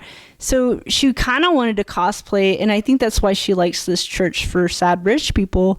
She wants to cosplay like a rich person, and I get it. Like, I get how socioeconomic inequality is tough. Like, my job, I've had jobs where I manage rich people's money, you know, ethically, of course, because I would never steal, but I've seen how much financial privilege there is in the Bay Area, and I'm not mad at it, but I see how that can fuck with someone's psychology. So the empathy I allow the weird straight girl is like, she's really, she wants to cosplay like a rich person, but she doesn't have the money or experience to back it up. And I felt bad for her. Like, I guess I wanted her to feel like empowered, but that's stupid. Like, I'm middle class. I can't pay someone $100 an hour to, yeah, like, it's not my job to make a 38-year-old woman feel good about herself. Like, and that's something deeply internal. Like, someone has to you have to do that yourself. Like, you have to feel good about yourself. No one can do that for you. You know, I could stroke her ego, and I did for a year. I kissed her ass for a year. It's still not going to make her feel good about herself. Like, she has to find that within herself, you know? So anyway, so she wanted to cosplay as Marie Kondo, and even Marie Kondo, like, I read her book, and Marie Kondo had to work her way up before she became Marie Kondo. You know what I mean? Like, you know, like, before she had a best-selling book, like, she had to work for that. You know, there's a work ethic for most successful people. There's a work ethic. So the part where I feel empathy, yeah, she wanted to cosplay like a rich person. And you're right, like, people who are born with the silver spoon in their mouth, I mean, that must be nice, you know? Or even when I'm around the rich people at the church for sad rich people, I'm like, God, y'all are so rich. Like, I wish y'all could understand how blessed you are financially. Like, man, it just, you would think that brings a little bit of happiness, you know? But you know, whatever. Rich people are allowed to feel sad. You know what I mean? They're allowed to have existential crises and all that kind of stuff. So it's cool. Right. And yeah. And then Viktor Frankl wrote a book called Man's Search for Meaning, and he was a Holocaust survivor. And the book Man's Search for Meaning, it's a book about hope and optimism. But in the book, it's a great book. It's a fantastic book, Viktor Frankl. But he says in the book, the reason why rich people get sad, he says it, and he's a Holocaust survivor. One of the most horrible things that's ever happened in history. He talks about how, like, he really advocates for hope and optimism. So do I, as a person. As a trauma survivor, I survived an abusive childhood, and I survived really mean bosses as an adult. But I still believe in hope and optimism, and I'm really happy Viktor Frankl, a Holocaust survivor, he really advocates for hope and optimism. I'm really glad he does. And then in his book, he says, he calls it logotherapy. That's the term he uses. But his thesis, his philosophy in life, the point of the book is that the reason why people feel sad in life is because they're searching for meaning. And I agree with them. They're searching for meaning in their lives. And I've met unhappy rich people because they got the money, but they don't enjoy what they're doing, and they're spending 40 hours a week doing something they don't really like. And that is going to screw with your psychology. And Viktor Frankl is saying, like, his thesis is that with psychology, what you should be helping. This is what he's saying. When people come and they feel sad, and Stephen Pressfield talks about this. So does Julia Cameron in her book. But basically, when people feel sad, the reason they feel sad is they want meaning in their lives. They want to do something meaningful. And I've met rich people who are really sad. They have millions of dollars in the bank, because it was my job to manage the money ethically, and they knew that they could trust me because I'm ethical. I'm not going to steal. But yeah, I met miserable millionaires. I worked for one. I was her caregiver. She was an unhappy millionaire. Literally, she would show me how much money she had, and I was like, "Don't show people that. Don't do that." But she was unhappy because she didn't enjoy the work she did. And I'm sure, and I'm middle class. Like, I'm middle class, but I get it. I totally get doing something 40 hours a week that you don't like. That's not going to be good for your soul. It's not going to be good for your psychology. It's not going to be good for you. So Viktor Frankl said the reason people get sad is they're looking for meaning in their lives. And I think the true meaning of life is to do good in the world. And that's what Viktor Frankl said. He said there's two kinds of people in the world. People who do good I'm paraphrasing, but he said people who do good in the world, and people who do bad in the world. And it's really important. And he said people who do good in the world can be a minority, but it's important that people do good in the world. And I completely agree with Viktor Frankl. That book, it's called it's such a good book. I couldn't put it down. Man's Search for Meaning. And he does talk about being in the Holocaust, and it's sad and it's tragic, but the book's about hope and optimism. That's what the book's about. Because I was reading a book in a coffee shop. And a woman walks by and she's like, "That's a really sad book." And I was like, actually, yeah, it is sad. It's horrifying as far as when he talks about the Holocaust. But the point of the book, the reason he tells different stories in the book is all about promoting hope and optimism, and that we all deeply want meaning in our lives. So it's a really good book. I really, really, really, really recommend it. And you can read it in like an hour or two. Like, I couldn't put it down. I read like 100 pages so fast because it's such a good book. Okay, so yeah, so that's what the weird straight lady did. And it's just one of the weirdest, most fucked up things that someone's ever done to me. And it was just bizarre. It's a bizarre thing to explain to people. Okay, so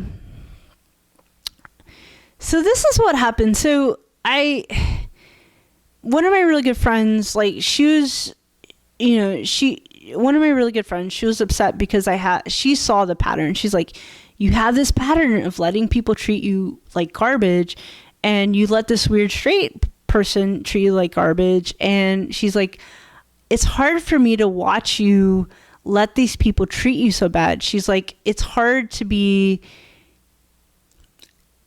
watch. And she's like, because I care about you. And I don't know if you understand how painful it is to watch these people be so mean to you, is what she said.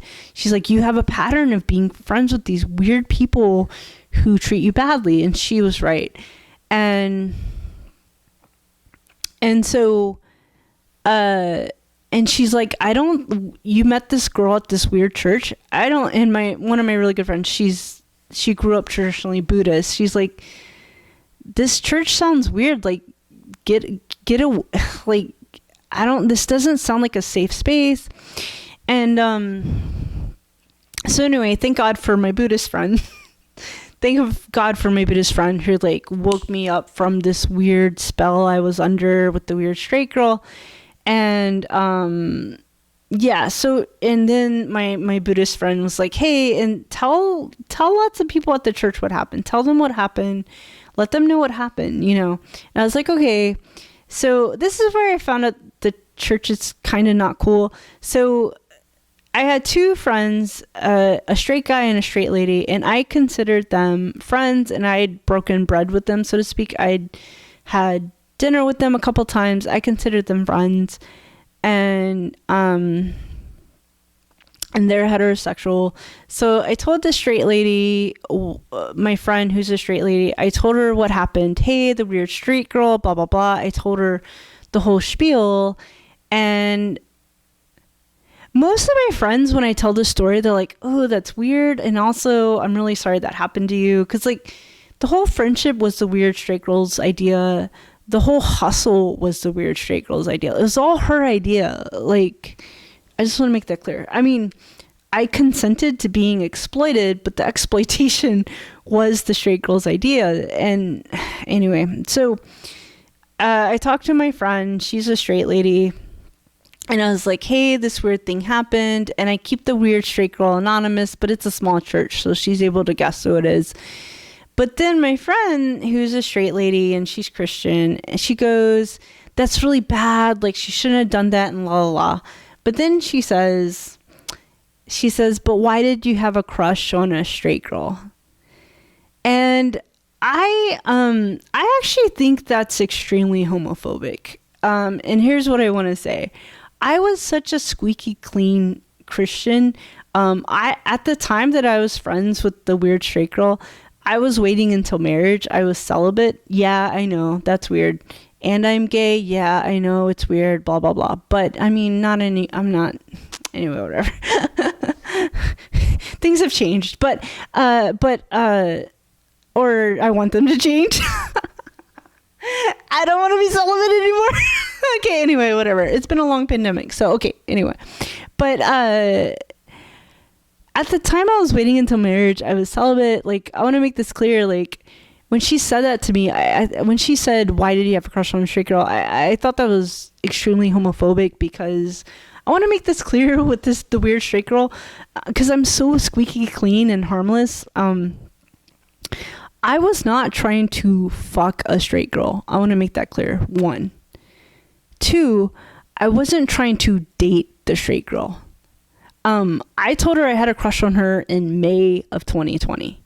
She decided to hustle me in December of 2020. What's my point? My point is just, sure, I got a crush on her, but it was pretty harmless. I'm pretty harmless. And you do understand that the straight girl used the crush I had on her to hustle weasel money out of me. You do understand that the straight girl was predatory towards the gay person. And the straight girl, in this case, it was a straight person who fucked over a gay person. So when my friend, who's sort of in a leadership position at the weird church, when she said, why did you have a crush on her? Like, that's what she said after everything I told her. I was like, I just think that's really homophobic, and me having a crush on her isn't even relevant, and I'm not some predatory monstrous gay person. Like, I'm really, really not. I don't even have a lot of sexual experience. I'd like to have a lot more. That's why I'm leaving the church. I'm just kidding. So anyway, I'd like to have lots and lots and lots and lots of sex. Okay, anyway, but whatever. Okay, but anyway, that's why, bye-bye church. Just kidding. But anyway, but I digress. Okay, but at the time, I was a squeaky clean, I was like, praise Jesus, waiting until marriage, celibate, like, oh my God, here's the issue. It doesn't matter how squeaky clean I am. Homophobic straight people, they're still just gonna think I'm a dyke. I'm not a human being to them. It doesn't matter. I could rescue like 1 million cats out of trees. I'm still just an asshole to these homophobic straight people. So what's the point? So when that when this woman, I considered her a friend, I tell her the whole situation, and she blames it on me because I'm gay, that's fucked up. And that's not something Jesus would do. Okay. So, I don't want to break bread with this homophobic straight person anymore, who I met at church, at the weird church. Okay, so fast forward later, and it was a weird year, and we get to this summer, and on one hand, Christians are like one extreme. On the other hand, there are aspects of the LGBTQ community that are an extreme on the other end, and that's okay. I love the gay community. I'm part of the gay community. I'm a lesbian. Like, it's all good. Okay. So fast forward this summer, and I was boosted. Not boosted, but I was vaccinated, blah, blah, blah. I met a woman off a dating app. She seemed nice. But then on our first date, she's like, turns out she was separated from her husband, not as separated as I would have liked, but then she was into me, and that was flattering. She seemed nice, but she was married. She was married to a man. Too much. Okay. And so she wanted to be she wanted us to like fool around, blah blah blah. And I didn't know what to do because like I don't know, I didn't know what to do because here's what I do want to say. Nothing happened. All we did was snuggle. Thank God. Because I don't want to fool around or have sex with a married lady. I don't want to do that. I'm not that progressive. So I would like to date women who are single and not married. That's what I would like to do. So, but anyway, so there's this, she was sort of separated from her husband, kind of, and she wanted us, she was sort of nice, but she wanted us to be intimate, which is flattering, but also she was married and I didn't know what to do. So fast forward, and there's this straight guy minister at the weird church, and I considered him a friend, and I was like, hey, I was wondering, could I ask you some advice? Like, what do I do? And I didn't say like that the lady was married, because, that's a loaded, anyway, like I said, all I did was snuggle with the married lady. All we did was snuggle, because I just want to date single people who are not married. So, but at the time, it had been a really bad year, and she was nice, and blah, blah, blah. So I go to talk to a straight guy who I did consider my friend, and he's a heterosexual guy, and he met him at the weird church, and I was like, hey, I don't know what to do. Like, this lady wants us to, do it or whatever, fool around. And I was like, I don't know, should I fool around with her? Should I not? I don't know what to do. And I guess that's a weird question to ask your minister, but I was like, I'm not sure what to do. I didn't say she was married, but I was really freaked out that she was married and, or separated, but anyway, so I talked to the straight guy who I considered my friend, and I was just like, hey, like, I was kind of just like a straight girl's bitch for a year, which I was, and not in a fun way. And now here's this lady, and she's gay, or kind of gay, at least bisexual, and she wants us to connect, and la la la, and I don't know what to do, and la la la. Like, what's your stance on celibacy or waiting until marriage, blah, blah, blah. I was just asking him these questions. And he's kind of giving me advice, and he says to spend time with God and blah, blah, blah. But he's a straight guy. And he says, but then he says something. He says, because he's the husband of the straight lady who, in my opinion, had a homophobic reaction to what happened between me and the weird straight girl. So this is what he says when I talk about, I was like, well, about the weird straight lady, whatever, keeping her anonymous. But what the straight guy says, he's like, well, he says, but if you had certain expectations from the straight girl, ...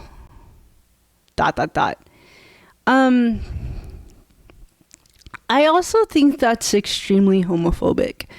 It's the same deal where you're making me out to be like a predator. And here's the deal. I did consent to being exploited, but again, the whole exploitation was the straight girl's idea. So surprise, surprise, religious straight people are homophobic. Surprise, surprise. I don't know why I was so loyal to Christianity when Christianity is not loyal to gay people at all. In fact, I don't know. So when he says that, like, so my new roommate, who's really nice, and she grew up going to church, and she has a lot of fucked up stories to tell about churches. Not Jesus, though. Like, I still love Jesus. Like, Jesus is cool. Jesus is my homeboy. There used to be t-shirts. I still love Jesus. Like, you know, I listen to gospel music. I still read the Bible, blah, blah, blah. Me and Jesus are cool. You know, I'm always going to be cool with Jesus, but the deity that I believe in. But with the straight guy, I was talking to my roommate about the situation, and my roommate said there's a difference between expectations and hope. And I was like, damn, that's deep. As in, you know, that I had her as a tidy consultant, and I had hope maybe that it would turn into something romantic. But here's the thing. It's not even that deep. It's not that I was hoping it would turn into something romantic. During the tidy consultant, she came over every day for like at least 5+ days. It wasn't even romance. It's sadder than that. It's way sadder than that. I was so lonely and sad after my dad died. I felt like such garbage just being her friend in the first place that I was just happy that she was spending time with me at all. Like, I was like, it wasn't even like that I wanted romance or sex or anything like that. It wasn't even any of that. It's like I was just paying her to be my friend. That's so sad. Yeah, I was like, oh, if I don't give her money, she'll stop being my friend. That's what the thought process was.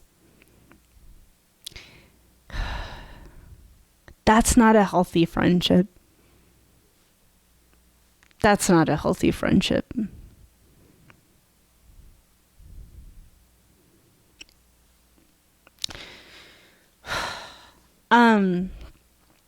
So once the straight guy said, oh, but if you had certain expectations, it's the same deal. I think it's very homophobic. That's when I can't go to the weird church anymore. Yeah, so it's not a safe place for me. Okay, so that was my experience of being friends with the weird straight lady and being friends with a lady narcissist. And yeah. Okay, so I'm gonna give you 2 more tips because that was very long-winded. I'll put timestamps in the video, but all right, here we go. Step 2. Step 2 is I want you to trust your instincts. Like, trust yourself. Because I was actually reading one of my journals. This is one of my journals. An old journal. And in the journal, it says in the journal, hey, I'm actually written in the journal. It says, oh, this weird church, it's not really a good fit for me, but like, I guess I'll keep going. And then I was like, oh, this weird straight girl, like, it's not really that great a friendship, but I guess I'll be friends with her. I said that. And yeah, I want you to trust yourself in your instincts. I said that before the shit went down, the shit hit the fan. And I want to say, like, I should have trusted my instincts and not gone to that church. I should have trusted my instincts and not been friends with that lady. And I stayed friends with her anyway because I don't know. But I don't trust, like I said, trust your instincts because, you as a person, you've had experience and your instincts tell you, they tell you like, hey, this person's not safe, or hey, this place isn't safe. And I don't know if he wants to claim me or whatever. He seems like a nice guy, but there's this author, Brendan Burchard. It's called High Performance Habits, How Extraordinary People Become That Way. Again, I don't know if he wants to shout out in this video, but he writes a really good book. It's all about how to be extraordinary, and it's all about living an extraordinary life. And the habits are free. They don't cost money. It's just, I think it's only like 6 habits on how to live a more extraordinary life. And I followed the principles in the book and I like it. I like the book. And hearing the word high performance, it's just people who perform well in life. They just do well in life. It's not just about money. It's about like they're happy in life, and overall they're well-rounded, wonderful people. And he's like, how it's basically like, right, how did extraordinary people become extraordinary people? Extraordinary people are everywhere. There are people who make my coffee, like I go to a coffee shop, who are extraordinary. Today I had a bagel with egg and ham and cheese. It was extraordinary. The person who made that was extraordinary. Extraordinary people are everywhere. And if you're watching this, still watching this, you're extraordinary. So here's what I want to say. You can't hang out with basic bitches or basic assholes. You can't do it. Okay. Basic versus extraordinary. Respectfully, you have to hang out with people who are extraordinary. I remember thinking that, this lady's meh. I remember thinking this church is not a good fit. I remember thinking that, and I was like, I was settling. And someone who's meh, they can go from meh to horrible. Don't settle. If you're extraordinary, and if you're watching this, you deserve to be around extraordinary people. Extraordinary people are everywhere. I'm not just talking about people who win Olympic gold medals or do Oscars. Yeah, those people are great. God bless those people. But you can go to your grocery store and see extraordinary people. The person who checks out your food, the person who places the food on the, so you can buy it. Like, extraordinary people, they're everywhere. So you can't spin your wheels with basic people.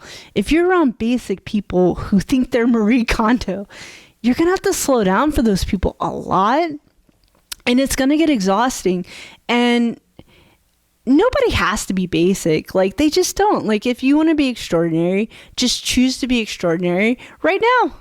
Choose to be kind and do good in the world. And choose to follow your dreams. Choose to do all the good stuff in life. Choose to be extraordinary, and you deserve to be around extraordinary people. If you stick with basic people, or basic churches,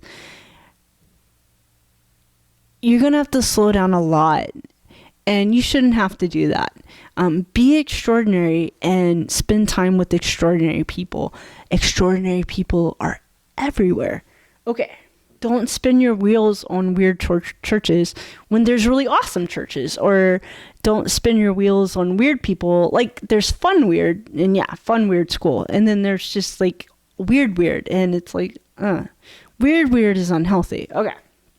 Fun weird is just fun. Okay. So, yes. Okay. And finally, step 3 of what I want to say is, you should have an abundance mindset. Definitely have an abundance mindset when it comes to money. I do.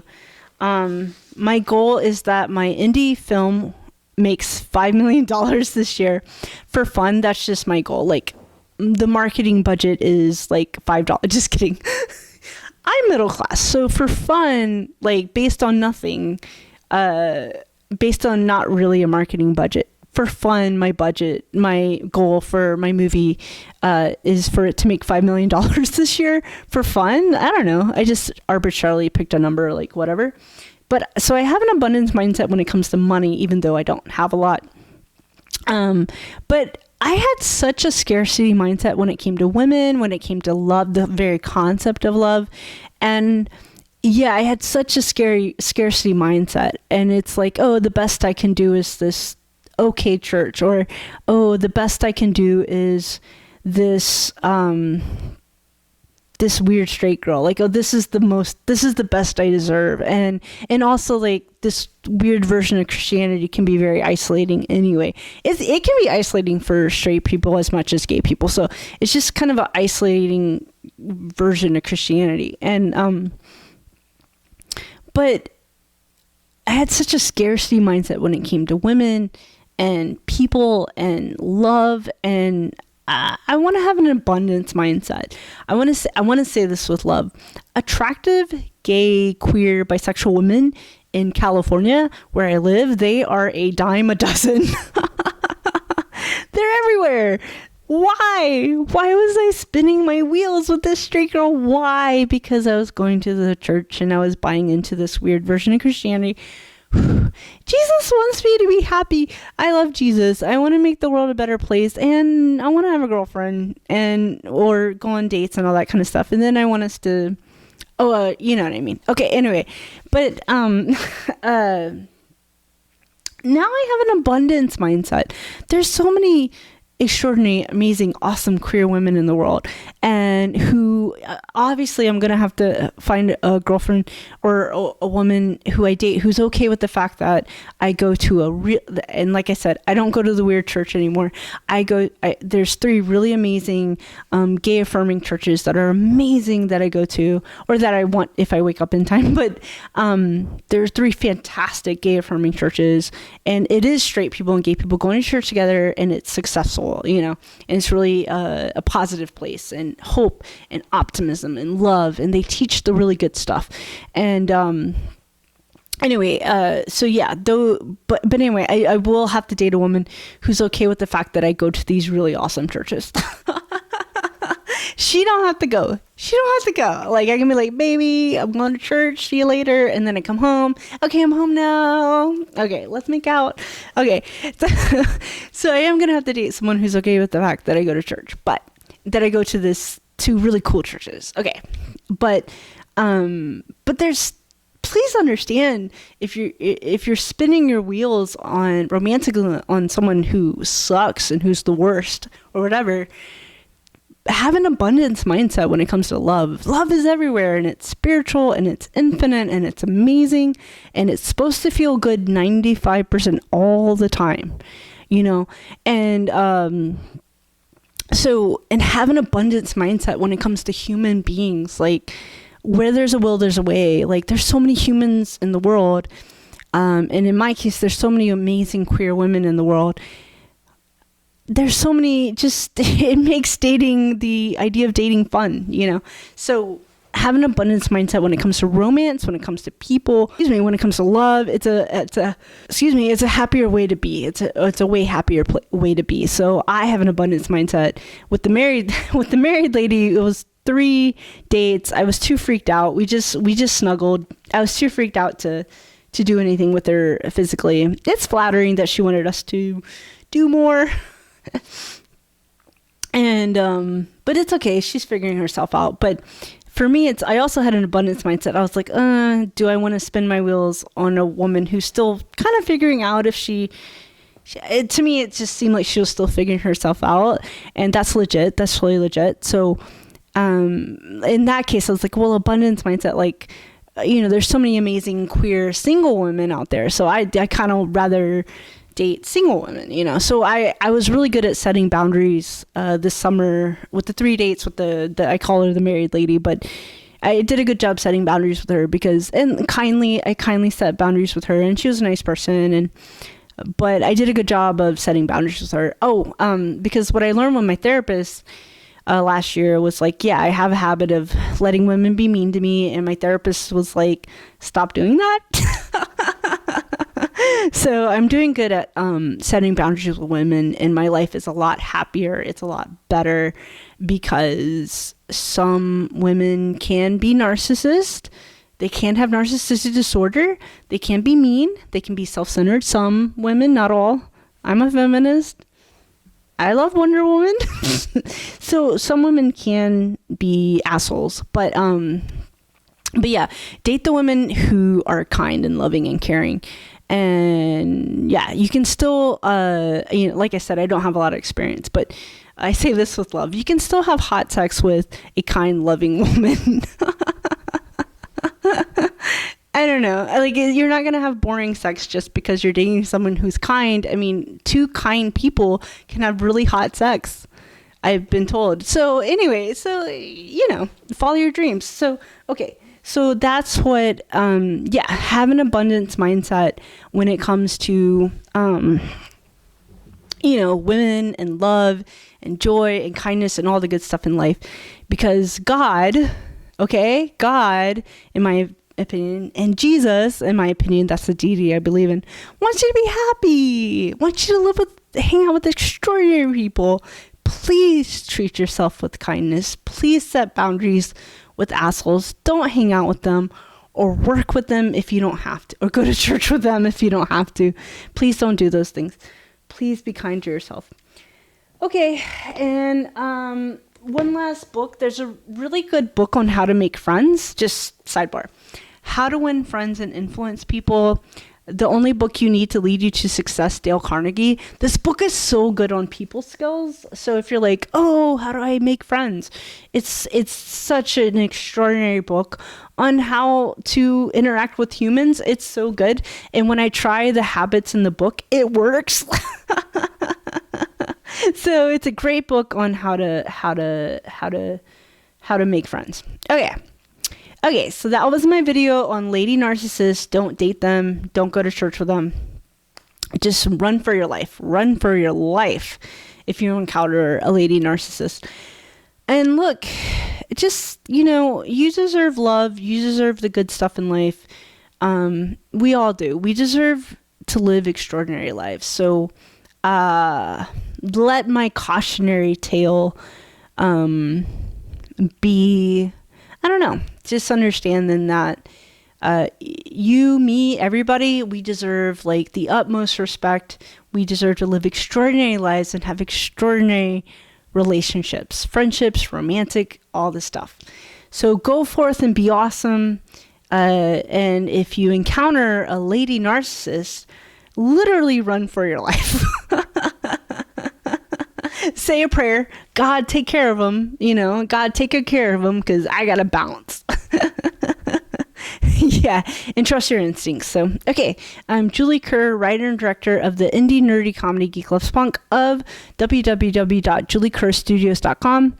I love you all. I don't know you, but with a video like this, just understand, like, I do believe, like, God, the universe, angels, whatever, everything, every fiber in the universe is rooting for you to succeed and feel love and do good in the world. So yeah, when you encounter lady narcissists, sometimes they're hot, sometimes they're really sexy lady narcissists, and you got to resist the sexiness if it's a lady narcissist. Kind people can be sexy. Empathetic people can be sexy. Okay, yeah, you might want to look into that psychology. Well, my psychology, attracted to assholes, shitty women. Okay, so if you meet a lady narcissist, run for your life. Yes, sometimes they go to church. And so just, you got to peace out. And find the extraordinary people in the world. Choose to be extraordinary. Let's all make the world a better place and do good. Okay, I'm Julie Kerr, writer and director of the indie nerdy comedy Geek Loves Punk, and my website is www.juliekerrstudios.com. Thank you so much for watching, and talk to you later. Bye.